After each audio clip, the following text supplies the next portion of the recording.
concept of electromagnetism. That is the concept of electromagnetism. That is the concept of electric field. That is the concept of magnetic field. That is the concept of electromagnetic field. That is the concept of electromagnetic radiation. That is the concept of photoelectric effect. That is the concept of modern physics. That is the concept of semiconductor. That is the concept of photodiodes. बहुत सारे नाम है, अगर मैं गिनवाऊं तो आप लोग थक जाएंगे सुन सुन के. क्लियर? ये this all the study of that is physics paper 2 and this is paper 2 is modern physics. पूरा का पूरा मॉडर्न फिजिक्स है जो हमारे जिंदगी में हम लोग डेली तौर पे बहुत बार यूज करते हैं. हम लोग को पता कुछ भी नहीं उसके बारे में. क्लियर? तो एक लेसन हमारा कंप्लीट हो चुका है and that lesson is only measurements. वो सिर्फ और सिर्फ मेजरमेंट है. उसका भी हमारे फिजिक्स में बहुत बड़ा अस्तित्व है, लेकिन इसका मतलब ये नहीं कि कुछ भी अस्तित्व नहीं है. This is part 1%, 2%, carries only 1 and 2%. अभी जो हम लोग सेकंड लेसन पढ़ेंगे, ये सेकंड लेसन बेस कहा जाता है फिजिक्स का. It's only a base of the physics. मैं इसलिए बोलता हूं, मैं तुम्हारे जब तक 12वीं का पोर्शन चालू नहीं करता, तुम्हारे लिए सिर्फ और सिर्फ एक अच्छा सा फाउंडेशन बनाया जाएगा ताकि आप 12वीं के मैथमेटिकल मेथड, पहले न्यू सिलेबस, पुराने सिलेबस में इस चीज का नाम था स्केलर एंड वेक्टर. नाम तो सुना ही होगा तुमने, सुना है? Scalar and vectors. The meaning of scalar and vector that is nothing but the mathematical method. Mathematics दो चीजों से सॉल्व की जाती है, एक सिंपल अलजेब्रा और इट्स वेक्टर कंपोनेंट्स. अच्छे समझना, बहुत सारी चीजें मैं बता रहा हूं यहाँ. Mathematical method, the meaning of mathematical method मतलब कोई भी चीज अगर आप सॉल्व कर रहे हो, कोई भी चीज का कैलकुलेशन आप कर रहे हो, it is only a mathematics. हम लोग ने डायमेंशन भी कैलकुलेट किए, हम लोग ने सारी चीजें कैलकुलेट की, हम लोग ने किसी के फॉर्मूले बनाए ना, कैनेटिक एनर्जी के, पोटेंशियल एनर्जी के, बहुत सारे वर्क डन के फॉर्मूले, प्रेशर का फॉर्मूला, बहुत कम से कम 30, 40, 50, 60, 70, 80 फॉर्मूले हम लोगों ने बना लिए. ये किस लिए बनाते हैं? There is only a calculations of kinetic energy, there is a calculations of potential energy, there is a calculations of pressure, there is a calculation of work done, there is a calculation of जितने भी चीजें आप calculate करेंगे सारी की सारी उसको calculate करने के लिए, and that is meaning of mathematics.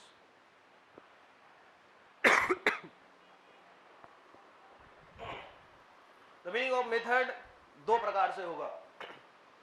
एक सिंपल, अगर कोई मास अगर दूसरे मास के साथ में ऐड हो जाता है, so it is a simple addition of algebra, है ना? अगर कोई लेंथ अगर दूसरे लेंथ के साथ में ऐड हो जाती है, so it's a simple addition of algebra. यहां पे दूसरी कोई टेक्निक्स आपको यूज नहीं करनी है. और जहां पे सिर्फ और सिर्फ मैग्नीट्यूड के साथ में मैग्नीट्यूड ऐड हो जाता है, मैग्नीट्यूड के साथ में मैग्नीट्यूड सबट्रैक्ट हो जाता है, जहां पे मैग्नीट्यूड के साथ में मैग्नीट्यूड मल्टीप्लाई हो जाता है, जहां पे मैग्नीट्यूड के साथ में मैग्नीट्यूड डिवाइड हो जाता है, ये एक क्वांटिटी कहलाती है. अभी तक तो आपने सिर्फ स्केलर और वेक्टर्स का नाम सुना होगा, अगर मैं पूछूं इसके बारे में तो आपको कुछ पता नहीं होगा. लेकिन this entire lesson is divided into 2 categories only. This is दो चीजें से सिर्फ और सिर्फ. पहला होगा स्केलर और दूसरा होगा वेक्टर. नाम सुना ही है? What is scalar? What is scalar? The quantity which have is called as scalar, है ना? यही तो पढ़ा है तुम लोगों ने. What is vector? अच्छा, मैंने पढ़ा हुआ वो छोड़ के बोलो, मैंने जो पढ़ाया उसको छोड़ के बोलो. अच्छा, कुछ भी नहीं पता. व्हाट इज वेक्टर सुना होगा ना, 9th में, 10th में. 9th में भी था, 10th में भी था स्केलर वेक्टर. हाँ, अरे था ना, बोलो तो. What is scalar vector? तो बहुत सारे लोगों को साइंस में कम से कम 90 मार्क्स है, कम से कम 80 मार्क्स है ना? एटलीस्ट 70, 75 तो है. बहुत सारे लोग 70s के ऊपर भी यहाँ पर, है ना? साइंस का पेपर अच्छा सॉल्व करके भी आए होंगे. साइंस पेपर 1 था तुम्हारे को, साइंस पेपर 2 था. साइंस पेपर 1 में था ही, और वो कहाँ था? पहले लेसन में ही था, ग्रेविटेशन में, है ना? पहला लेसन तुम्हारा ग्रेविटेशन था. ये भी बता दूं, मैं भी ग्रेविटेशन पढ़ाऊंगा, लेकिन उसमें और उसमें अंतर होगा. मैं भी आपको ग्रेविटेशन पढ़ाऊंगा, अपने को भी ग्रेविटेशन पढ़ना है, लेकिन मैं जो ग्रेविटेशन पढ़ाऊंगा उसमें और तुमने जो 10वीं में ग्रेविटेशन पढ़ा उसमें जमीन आसमान का अंतर होगा. हाँ, so what is scalar and vectors?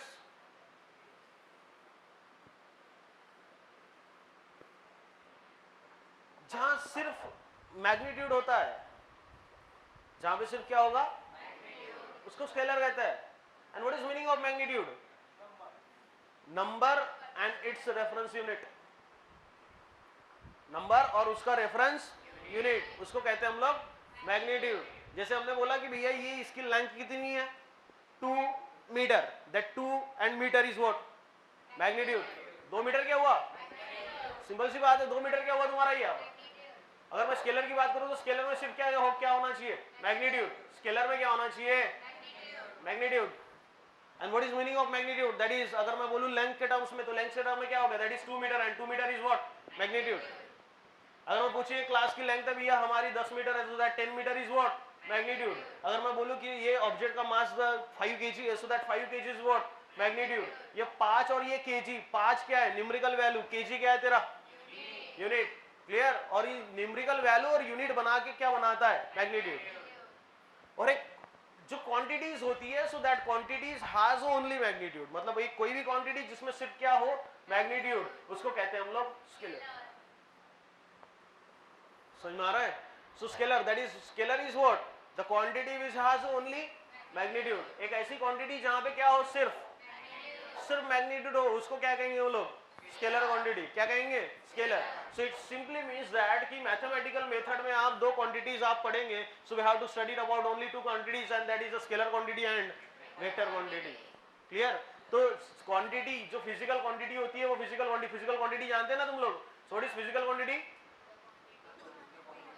अच्छा ये देखो भैया, पहला लेसन, दूसरा लेसन चालू हो गया. पहला लेसन का स्टार्टिंग पूछो.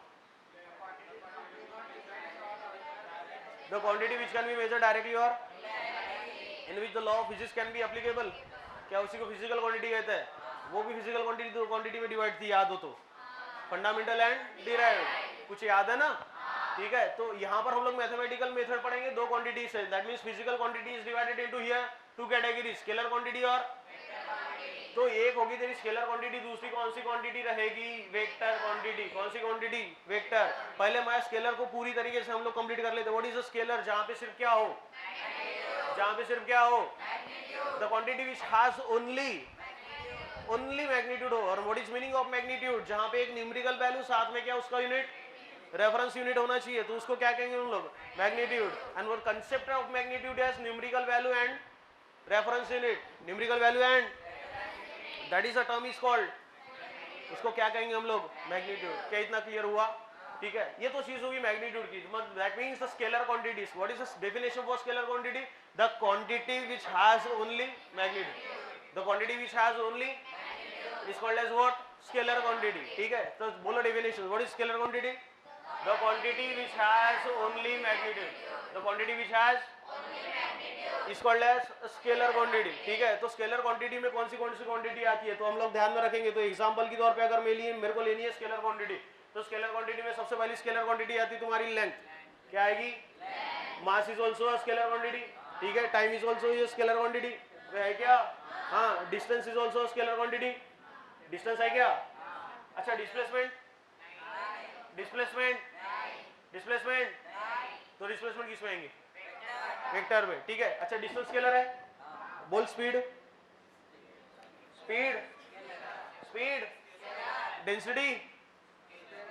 डेंसिटी भी स्केलर है. डेंसिटी भी क्या है?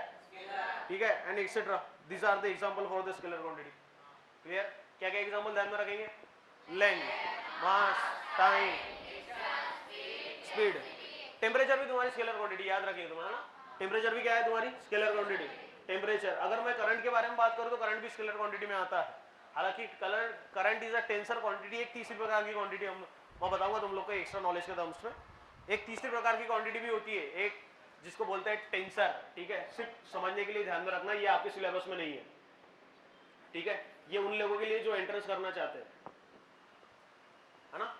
जिन लोगों ने एंट्रेंस में जो लोग एंट्रेंस में इंटरेस्टेड है, तो एक तीसरी प्रकार की क्वांटिटी भी पढ़ी जाती है जिसका नाम है टेंसर. जिसका नाम क्या है? अब तुमने तो पहली बार सुना होगा ये. ठीक है. आपने तो सुना होगा स्केलर क्वांटिटी, आपने सुना होगा वेक्टर क्वांटिटी. ये पहला सुना था? अरे पहले सुना था क्या? चलो. तो तीसरी क्वांटिटी भी होती है टेंसर क्वांटिटी. ठीक है. हाँ. तो टेंसर क्वांटिटी हमारे सिलेबस में नहीं है. तो टेंसर क्वांटिटी एक ऐसी क्वांटिटी होती है जो 100% स्केलर भी नहीं है, 100% वेक्टर भी नहीं है. एक कुछ तो क्वांटिटी होगी जो 100% स्केलर भी नहीं है. दैट मींस यहाँ पे देखो लेंथ 100% स्केलर है. मास 100% स्केलर है, टेम्परेचर 100% स्केलर है, ठीक है। बट अगर मैं यहाँ करंट अगर ले लूँ, अगर मैं यहाँ करंट ले लूँ, क्योंकि करंट की डायरेक्शन भी होती है, करंट की स्पेसिफाइड डायरेक्शन होती है, क्योंकि करंट अगर मैं यहाँ से अगर लूँ, अगर दूसरी तरफ से, और यहाँ से मैंने मान के चलो एक वायर लगा दिया, इधर बल्ब लगा दिया, तो तू इजीली डिफाइन कर देगा कि करंट डायरेक्शन किधर है। किधर की करंट डायरेक्शन? इधर ही रहेगी ना, जहाँ पे तेरा इलेक्ट्रिसिटी सप्लाई हो रहा है। तो जहाँ पे करंट का मैग्नीट्यूड भी होता है कि 10 एम्पियर जा रहा है, 5 एम्पियर जा रहा है कि 20 एम्पियर। करंट का यूनिट जानते हो क्या? करंट का यूनिट जानते हो क्या? What is unit of current? Ampere. मान के चल के मैंने यहाँ पे 10 वाट वाला वो इलेक्ट्रिसिटी लगा दिया या बल्ब लगा दिया, तो यहाँ से अगर मान के चले 5 एम्पियर करंट जा रहा है, कितना जा रहा है? तो वो 5 एम्पियर क्या हुआ? मैग्नीट्यूड। 5 एम्पियर क्या हुआ? बट उसका डायरेक्शन भी तो आया, तो डायरेक्शन आया तो क्या बना? वेक्टर। क्या बना? और इधर क्या तेरा इलेक्ट्रिसिटी बल्ब चालू होगा, तो जिसमें मैग्नीट्यूड भी जिसमें डायरेक्शन भी है, तो क्या होता है? तो वेक्टर। तो वो 100% स्केलर भी नहीं है, 100% वेक्टर भी नहीं है। तो ऐसी क्वांटिटी किस में आती है? याद रखेंगे क्या इसको? The quantity which is lies between scalar and vector. एक ऐसी क्वांटिटी जो 100% स्केलर भी नहीं है, 100% वेक्टर भी नहीं है, that mean it is lies between scalar and, scalar और वेक्टर के बीच में जो आने वाली टर्म्स होती है ना, उसको वेक्टर टेंसर कहते हैं, ठीक है। चलिए अब इधर आ जाते हैं। हाँ, so what is scalar quantity? The quantity which has only magnitude is called as scalar quantity, ठीक है। एग्जांपल ध्यान में रखेंगे, लेंथ, मास, टाइम, टेम्परेचर, ये सारी क्लियर। हाँ, so these are the quantity for scalar, quantity for. चल देख, अब दूसरी बात करते हैं हम लोग, वेक्टर क्वांटिटी। किसके बारे में अभी बात करेंगे? और पूरा का पूरा लेसन पढ़ा जाएगा वेक्टर के बारे में। किसके बारे में?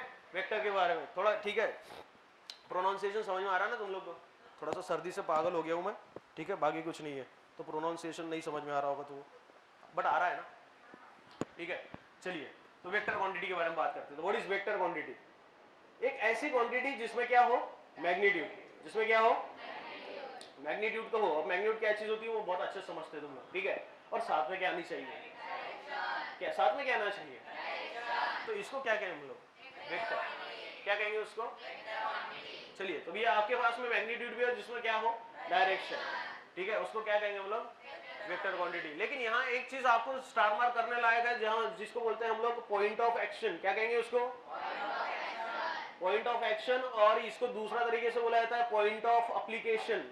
पॉइंट ऑफ एप्लीकेशन का मतलब होता है कि जिस पॉइंट पे आप फोर्स लगाते हो, ठीक है ना। अच्छे से सुनिए कि अगर मान लेके चल कि मेरे को ये जो चेयर है, मेरे को चाहिए चेयर, मेरे को इधर लाना है, तो मेरे को पूरे बॉडी के ऊपर फोर्स लगाने की जरूरत है क्या? क्या मैं एक पॉइंट पे फोर्स लगाऊं? एक पॉइंट के ऊपर फोर्स लगाने के बाद में जिस डायरेक्शन से मैं उसको लेके जा रहा हूँ, फिर ये बॉडी पूरी मूव कर रही है। अरे कर रही है क्या? तो इसका मतलब क्या है कि अगर यहाँ पॉइंट ऑफ एप्लीकेशन ना हो, या पॉइंट ऑफ एप्लीकेशन के ऊपर फोर्स एग्जर्ट ना हो, तो क्या बॉडी मूव कर पाएगी? तो पॉइंट ऑफ एप्लीकेशन बहुत जरूरी है। इसका मैग्नीट्यूड था क्योंकि इसका खुद का मास है, इसका मास है तो इसका मैग्नीट्यूड आया। अरे आया गया। अच्छा, इसको मैंने फोर्स लगाया तो क्या डायरेक्शन आएगी? क्योंकि फोर्स भी तो वेक्टर क्वांटिटी है। फोर्स कौन सी क्वांटिटी है? क्योंकि विदाउट डायरेक्शन फोर्स काम नहीं कर सकता तुम्हारा, ठीक है ना। तो फोर्स कौन सी क्वांटिटी है तेरी? वेक्टर। अब मान के चल ले कि मैंने ये पॉइंट ऑफ एप्लीकेशन, मतलब ये पॉइंट पे मैंने फोर्स लगा दिया, तो this is called as my point of application, या इसको दूसरा नाम से क्या जानेंगे? Point of action. Point of, दूसरा नाम क्या है? Point of application. तो जिस पॉइंट ऑफ एप्लीकेशन पे मेरा फोर्स है, तो उसी पॉइंट ऑफ एप्लीकेशन से ऑब्जेक्ट इधर आ रहा है। समझ में आ रहा है? तो अगर दुनिया में अगर पॉइंट ऑफ एप्लीकेशन नहीं होता या पॉइंट ऑफ एक्शन नहीं होता, तो कोई भी ऑब्जेक्ट पर्टिकुलर डायरेक्शन से मूव नहीं कर पाता। क्योंकि जिस समय में अगर आपकी गाड़ी का भी एग्जांपल लेंगे, तो पॉइंट ऑफ एप्लीकेशन तुम्हारा इंजन है। फोर्स कौन जनरेट करता है? फोर्स कौन जनरेट करता है? साइकिल चलाते हो, साइकिल में फोर्स कौन जनरेट करता है? पैडल। तो पैडल के, आप पैडल के ऊपर क्या फोर्स लगाते हैं हम लोग? अभी लगाते हैं क्या? क्या उसी के अकॉर्डिंग तेरा जो साइकिल है सामने जाता है, तो वो पैडल क्या है तेरा? Point of application, point of. और वो तेरा हैंडल क्या डिनोट कर रहा है?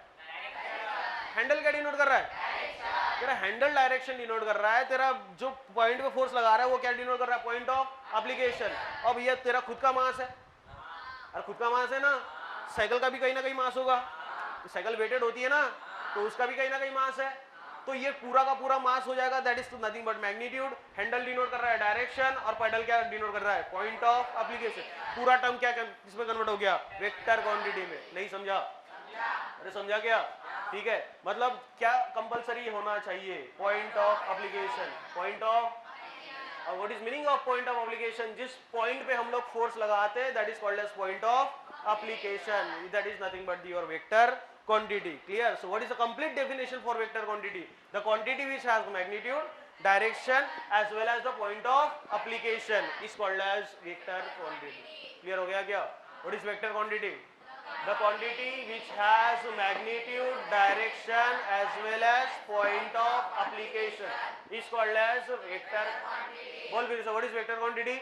The quantity which has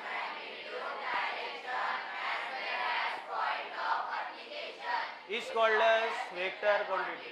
इतना समझ में आया सभी को? हाँ चल देखा. वेक्टर क्वांटिटी, वेक्टर क्वांटिटी हम लोग एरो से डिनोट करते हैं. किससे डिनोट करेंगे? किससे डिनोट करेंगे? अब एरो के मैं नाम देता हूँ. मान के चलिए मेरा ए है, ये मेरा बी है. So that A is point of the tail of the vector. क्या कहते हैं इसको? ये उसकी टेल है. क्या है ये? Tail of the vector. ये क्या इसका? Head of the vector. क्या ये इसका? Head of the vector. ठीक है. And this is called as body. ये क्या है इसकी? बॉडी. और ये क्या डिनोट कर रहा है? एरो. डायरेक्शन. एरो क्या डिनोट कर रहा है? Direction. This is the representation of vector quantity. Representation of, आप डिनोट करेंगे एरो से. एरो का नाम दे दो ए और बी. ये यहाँ पे समझने के लिए है, इसलिए तो ए क्या डिनोट करेगा तेरा? टेल. बी क्या डिनोट करेगा? हेड. और पूरा का पूरा क्या डिनोट करेगा? बॉडी. और यहीं से यहाँ इसका भी क्या रिप्रेजेंटेशन होगा? मैग्नीट्यूड. किसका रिप्रेजेंटेशन होगा? बॉडी तो मैग्नीट्यूड बताती है. बॉडी क्या बताती है? मैग्नीट्यूड. और ये एरो क्या दिखा रहा है इसका? एरो क्या दिखा रहा है इसका? तो ये कंप्लीट टर्म क्या हो गया तेरा? वेक्टर. समझ में आया? ठीक है. So what is vector quantity? The quantity which has magnitude, direction as well as point of application is called as vector quantity. Is called as vector quantity. जैसा पॉइंट ऑफ एक्शन, अब point of action it is also called as point of application. ठीक है. इसमें ए और B. ए क्या denote कर रहा है? टेल. बी क्या डिनोट कर रहा है? हेड. और ए से लेके बी तक क्या डिनोट कर रहा है? अब वही क्या उसका? मैग्नीट्यूड. एंड ये क्या एरो क्या डिनोट कर रहा है? डायरेक्शन. कंप्लीट टर्म क्या बन गया? क्या इतना समझ में आया है? ठीक है. अब इसका एग्जांपल हम लोग लेंगे तो एग्जांपल बहुत सारे हैं इसके. ठीक है. सबसे पहले हम लोग लेंगे वेलोसिटी. तो नाम सुना ही होगा. वेलोसिटी नाम सुना है? ठीक है. डिस्प्लेसमेंट अबे सुना है क्या? ठीक है. एक्सेलरेशन नाम सुना है? एक्सेलरेशन. फोर्स नाम सुना है? बहुत सारी क्वांटिटी. इंपल्स नाम सुना है? इंपल्स पढ़ाया मैंने. Force into displacement, sorry force into time. Force into time. और ठीक है. मोमेंटम नाम सुना है क्या? मोमेंटम 2 पढ़ाया मैंने. 2 मोमेंटम पढ़ाया मैंने. कौन से?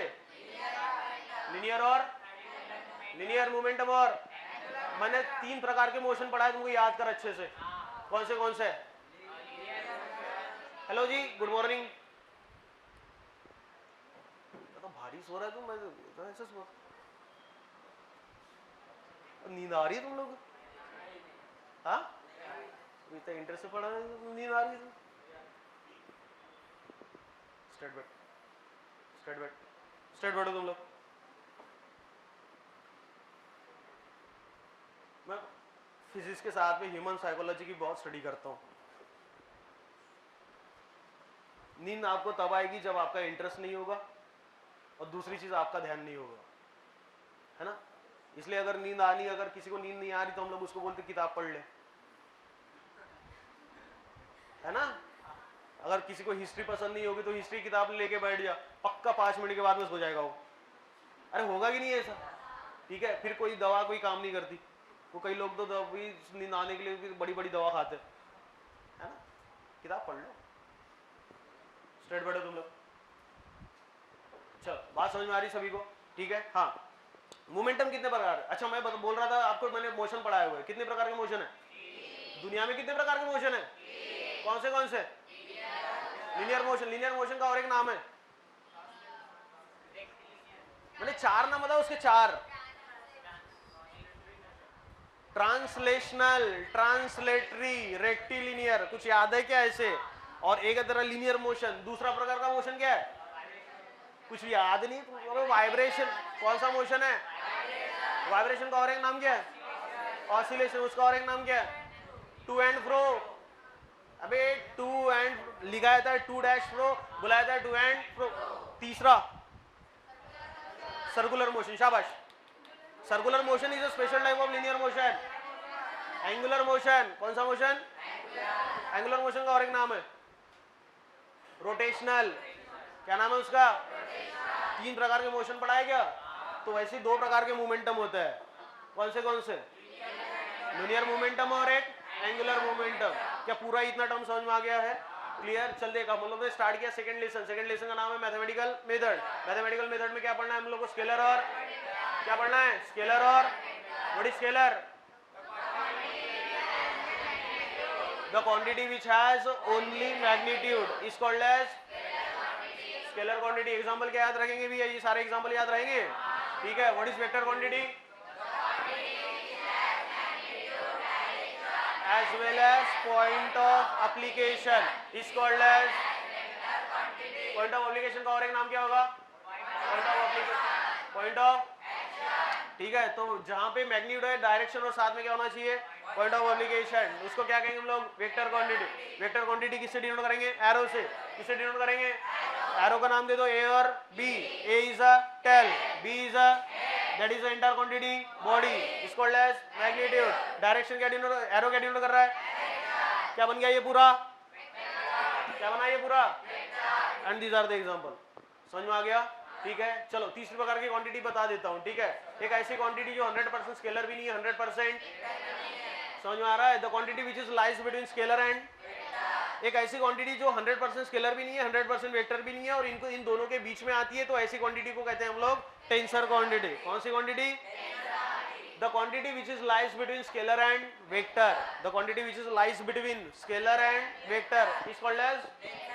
ये तुम्हारे सिलेबस में नहीं है, बस समझाने के लिए है। क्लियर? तो बहुत सारी प्रकार की क्वांटिटी ये भी है जो टेंसर में आती है। ठीक है। और जो क्वांटिटी टेंसर में आती है वो क्वांटिटी तुम्हारी बहुत सारी क्वांटिटी मैं बाद में बताऊंगा आप लोग। क्या आगे तक क्लियर है सभी को? ठीक है। चल उतार फटाफट ये जल्दी कर। आएगा जीरो वेक्टर। ठीक है। अब देखो जीरो वेक्टर क्या होता है? What is zero vector? अब ये नाम ही तो बहुत सारी चीजें बता रहे हैं आपको। वेक्टर है, इसका मतलब डायरेक्शन है। एक चीज हमेशा ध्यान में रखेंगे, कोई भी चीज में अगर वेक्टर से डिनोट किया गया है, भाई साहब बात मत कर ले, पहले इधर सुन ले। हाँ, अगर कोई भी चीज को अगर वेक्टर से उसको डिनोट किया गया है तो इसका मतलब है कि उसमें डायरेक्शन तो है ही। हो सकता है मैग्नीट्यूड अलग अलग हो उसका। क्लियर? और जहां मैग्नीट्यूड देख, जीरो वेक्टर मतलब डायरेक्शन तो है बट मैग्नीट्यूड कितना? Zero. Clear? The vector having zero magnitude, the vector having but have a reference direction. Clear? एक ऐसा वेक्टर जहां पे मैग्नीट्यूड कितना हो? जीरो। मैग्नीट्यूड कितना हो? जहां जीरो मैग्नीट्यूड है बट उसका पर्टिकुलर डायरेक्शन होना चाहिए, और डायरेक्शन को बोलते हैं हम लोग reference direction. The meaning of reference direction that is a particular direction. तो एक पर्टिकुलर डायरेक्शन होगी उसकी। ठीक है। और मैग्नीट्यूड कितना होगा? मैग्नीट्यूड कितना होगा? तो ऐसे वेक्टर को क्या कहेंगे हम लोग? Zero vector. Clear? The vector having zero magnitude, the vector having but have a particular reference direction. एक पर्टिकुलर रेफरेंस डायरेक्शन होनी चाहिए, उसको क्या कहेंगे हम लोग? Zero vector. Clear? So what is zero vector? The vector having zero magnitude, the vector having but have a reference direction. Clear? मतलब एक वेक्टर है जिसका मैग्नीट्यूड कितना है? और भैया क्या वेक्टर है तो रेफरेंस डायरेक्शन है, तो ये हो गया तेरा zero vector. Clear? So what is zero vector? The vector having zero magnitude, the vector having but have a reference direction is called as. Clear हो गया क्या? ठीक है। चल मान के चले कि मैंने ये जीरो को कोई ए वेक्टर से मल्टीप्लाई कर लिया, जीरो को ए वेक्टर से मल्टीप्लाई कर लिया, तो इसका मैग्नीट्यूड कितना आएगा? जीरो। मैग्नीट्यूड कितना आएगा? और ये लिखा कैसे जाएगा? Zero vector. बात समझ में आ रही है क्या? ठीक है। अगेन अगर मेरे पास में एक मैग्नीट्यूड है जिसको बी वेक्टर से मल्टीप्लाई कर दिया, तो इन दोनों का मल्टीप्लिकेशन कितना आएगा? जीरो, बट आएगा साथ में वेक्टर। क्लियर हो रहा है क्या? ठीक है। अच्छा, जीरो वेक्टर के साथ में कोई भी अगर मैं मैग्नीट्यूड फिर से जोड़ दूं, मान के चले सी, तो फिर से क्या इसका जीरो वेक्टर आंसर आएगा? तो again this is your zero vector. Clear? The vector having zero magnitude, the vector having but have a reference direction, but have a reference is called as zero vector. समझ में आया सभी को? What is zero vector? The vector having zero magnitude but have a reference direction is called as zero. क्या पहला type of vector समझ में आ गया है? चल लिख फट से फटाफट, एग्जाम्पल भी लिखते चल फटाफट।